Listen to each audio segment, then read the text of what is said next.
অভিষেক বন্দ্যোপাধ্যায়ের আত্মসহায়ককে টানা জিজ্ঞাসাবাদ করে চলেছে যখন সিআইডি, তখন অভিষেক বন্দ্যোপাধ্যায়ের আরেক ঘনিষ্ঠ দেবরাজ চক্রবর্তীর বিরুদ্ধে নতুন অভিযোগ সামনে এলো। তোলাবাজির নতুন অভিযোগে তার বিরুদ্ধে যেটা অভিযোগ, 1,25,00,000 টাকা তোলাবাজি করেছেন এক ব্যবসায়ীর কাছে দেবরাজ চক্রবর্তী।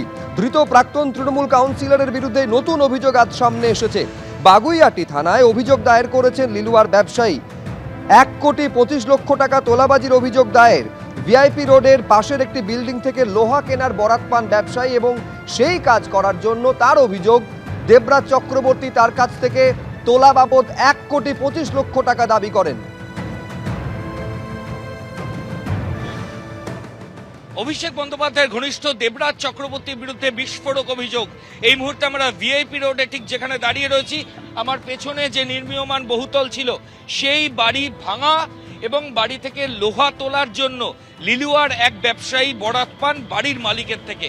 যেটা অভিযোগ যে বরাত পাওয়ার পর ওই ব্যবসায়ী যখন এই ভাঙার কাজ শুরু করেন এবং এখান থেকে লোহা তোলার কাজ যখন শুরু করেন, তখনই দেবরাজের অ্যাসোসিয়েটরা এখানে চলে আসে।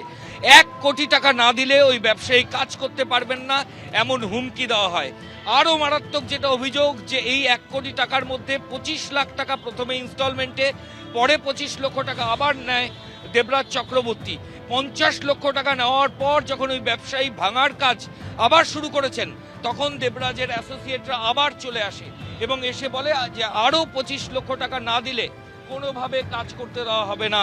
ওই ব্যবসায়ী জানান যে তিনি জমি বন্ধক রেখে, মেয়ের সোনা বন্ধক রেখে এই কাজের বরাত পেয়েছেন, তিনি টাকা জোগাড় করতে পারছেন না, কাজ তাকে বন্ধ করে দিতে হয়। এই পরিস্থিতিতে বাগুইআটি থানায় ওই ব্যবসায়ী দেবরাজ চক্রবর্তীর নামে লিখিত অভিযোগ দায়ের করেছেন। পুলিশ সূত্রে খবর, ইতিমধ্যেই দেবরাজের বিরুদ্ধে চার্জশিট পেশ করেছে পুলিশ। সাপ্লিমেন্টারি চার্জশিটে এই নতুন কীর্তির কথা উল্লেখ থাকবে। ক্যামেরায় সন্দীপ পালের সঙ্গে ময়ূখ ঠাকুর চক্রবর্তী, এবিপি আনন্দ, কলকাতা।